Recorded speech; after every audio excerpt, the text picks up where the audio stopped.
O estudo bíblico para hoje, 1 Pedro, capítulo 3, versículos 13 até o 22. Até aqui, Pedro falou bastante sobre a vida do cristão. Ele falou para os servos, falou para o esposo, para a esposa. Agora, Pedro vai falar um pouco sobre o geral, a importância do cristão, ele fazer o que é bom, mesmo que ele sofra. Mesmo que façam mal para ele, a importância dele fazer o que é bom, o que é correto. Pedro também vai mostrar que Cristo sofreu injustamente, sofreu por nós, para a nossa salvação. Então, iniciando aqui, 1 Pedro 3, 13 a 14, diz assim: Ora, quem há de maltratá-los se vocês forem zelosos na prática do bem? Mas mesmo que venham a sofrer por causa da justiça, vocês são bem-aventurados. Não tenham medo das ameaças, nem fiquem angustiados. Pedro diz para os cristãos: quem é que vai maltratá-los se vocês fizerem o que é correto, fizerem o que é bom, né? O cristão ele precisa se importar em fazer sempre o que é bom, o que é correto diante de Deus, não importa a situação em que ele estiver. Pedro também fala sobre isso antes, né, no textos anteriores. Paulo também fala da importância de fazer o bem. É como aquele ditado, né? Aquele que faz o bem ele não tem que se preocupar. É claro que Pedro até coloca aqui, mesmo que vocês venham a sofrer por causa da justiça.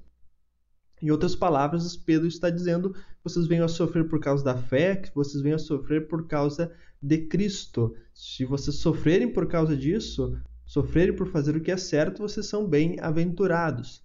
Então vejam que, como Pedro já disse antes, não há mérito nenhum em sofrer por fazer o mal. Pedro diz: façam o bem. E então não tenham medo das ameaças, nem fiquem angustiados. Pelo contrário, santifiquem a Cristo como Senhor no seu coração, estando sempre preparados para responder a todo aquele que pedir razão da esperança que vocês têm. Então, ao invés de ficar angustiado, com medo, Pedro diz: santifiquem a Cristo. Bem, Cristo é santo. Como é que nós vamos santificar a Cristo?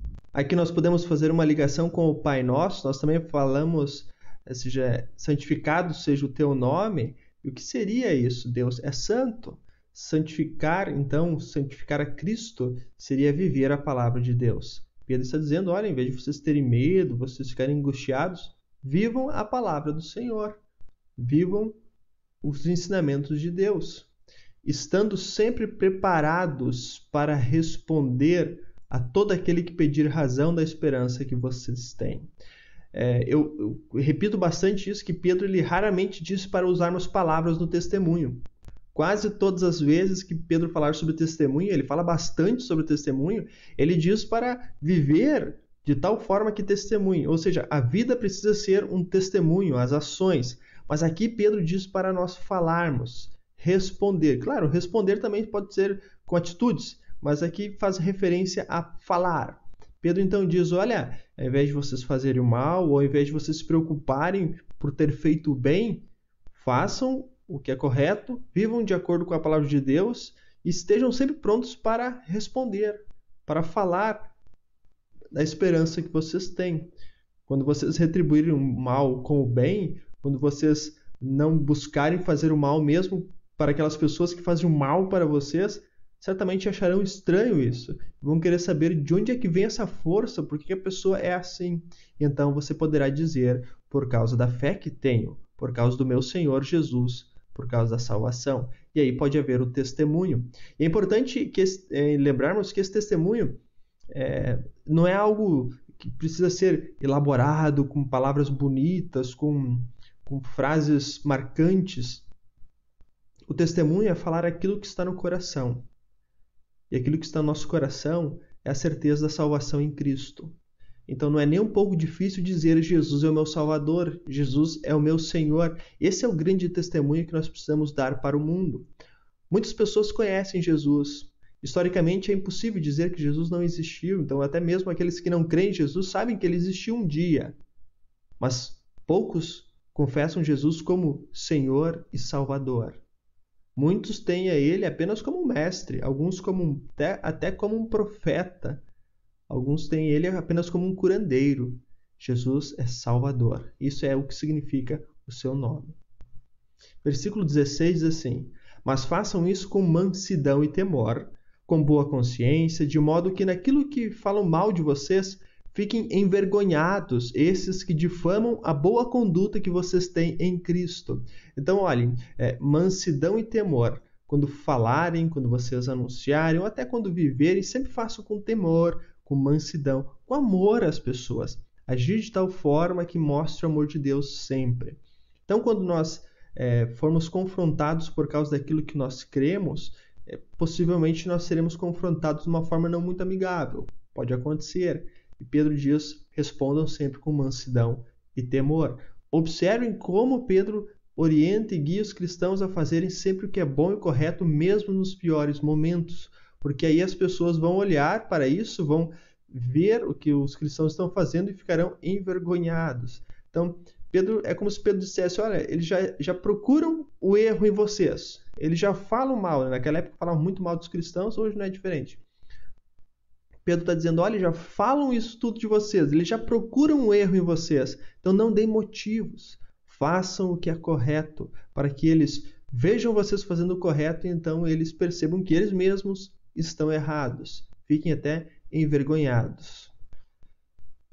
Versículo 17 ele diz, porque se for da vontade de Deus, é melhor que vocês sofram por praticarem o bem do que praticando o mal. Que novamente, Pedro já disse isso, Paulo fala isso, é muito melhor o cristão sofrer por fazer o bem do que fazer o mal. É muito melhor o cristão sofrer por ser cristão, por demonstrar a sua fé, do que sofrer por alguma maldade que tenha feito. Porque essa é a santa vontade de Deus. Sofrer, infelizmente todos nós vamos sofrer. Nós podemos sofrer por fazer o bem ou por fazer o mal. Não há mérito nenhum em sofrer por fazer o mal. É isso que Pedro está dizendo para nós. Versículo 18, ele diz assim, pois também Cristo padeceu uma única vez pelos pecados, o justo pelos injustos, para conduzir vocês a Deus, morto sim na carne, mas vivificado no Espírito. Então Cristo, ele sofreu uma vez apenas, ele padeceu uma vez. Então Cristo ele não precisa morrer de novo, ele não precisa fazer um novo sacrifício. Na verdade, ninguém precisa fazer sacrifícios para ser salvos, porque Cristo fez tudo, uma única vez pelos pecados. Ele pagou todos os pecados com um único sacrifício. Só ele poderia pagar e ele fez, ele pagou. Agora ele diz o justo pelos injustos. Então nós, como seres humanos imperfeitos, sempre queremos que a justiça seja feita para nós. Ou seja, se alguém faz mal a mim, essa pessoa deve pagar. Se alguém me causou algum dano, essa pessoa precisa pagar pelo que ela fez. Mas eu não. Se nós fôssemos olhar para a nossa vida, né, se nós tivéssemos que pagar por tudo que nós fazemos, certamente nós estaríamos em uma situação bastante complicada. Se Deus fosse cobrar de nós pelo que nós fazemos, nós estaríamos numa grande enrascada. Deus, felizmente, é misericordioso e Ele não espera que nós consigamos pagar, Ele não espera esse tipo de justiça que o ser humano entende por justiça. A justiça de Deus é crer em Jesus. Por isso, Jesus, ele morreu por nós. O justo, Jesus, por nós. Os injustos, nada merecemos e ganhamos a salvação. Jesus fez tudo isso para conduzir nós a Deus. Jesus ele fez tudo para nos levar para o Pai, nos levar de volta para o nosso Deus Pai e Criador. Jesus morreu na carne, mas vivificado no Espírito. Isso aqui nada mais é do que sua morte e ressurreição. Vivificado no Espírito é a morte e ressurreição de Cristo. Lembrando que para nós, espírito e alma é a mesma coisa. É claro que Paulo tem um momento que ele fala corpo, alma e espírito, né?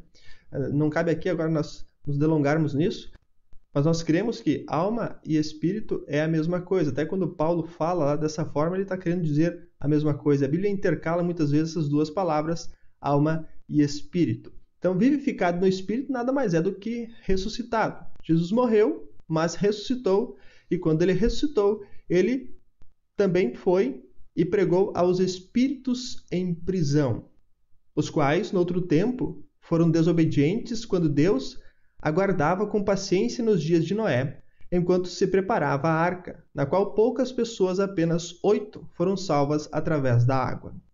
Então, Jesus foi e pregou aos espíritos em prisão, pregou não necessariamente ele foi anunciar o evangelho, não necessariamente ele foi dizer que há uma segunda chance, de forma alguma. A salvação existe enquanto estamos no mundo. O tempo da graça é aqui. Quando morrermos, quando isso aqui acabar, não existe mais o tempo da graça. O tempo da graça é enquanto estamos no mundo. Após a morte, está definido se vai para o céu ou se vai para o inferno.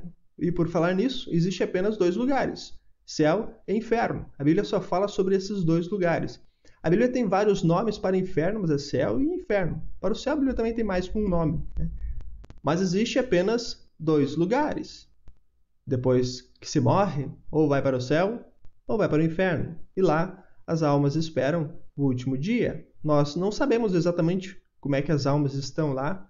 A Bíblia não diz isso para nós com clareza. O que nós sabemos é que, depois da morte, não há possibilidade de trocar de lugar.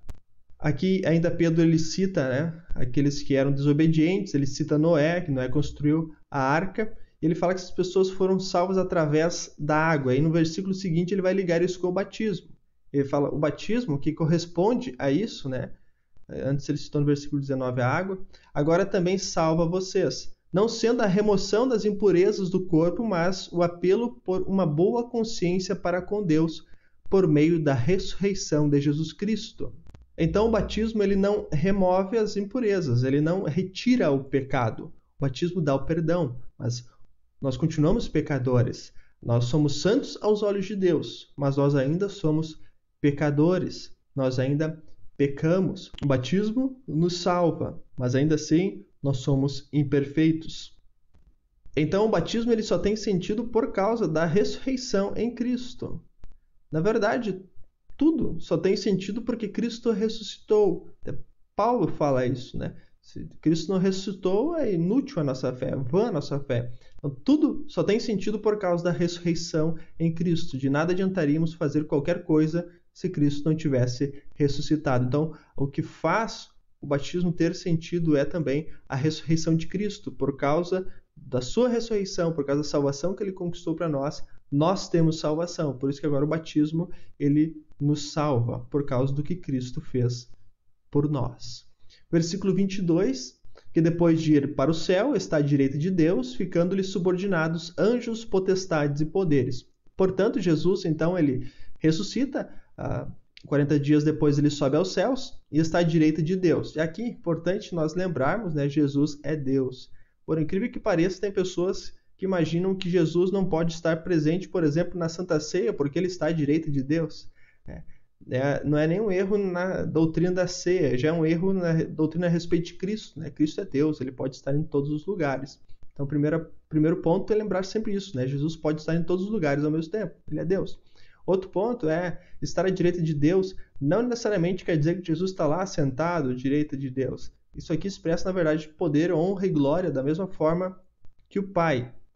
E subordinado a Cristo estão todos, anjos, potestades, poderes.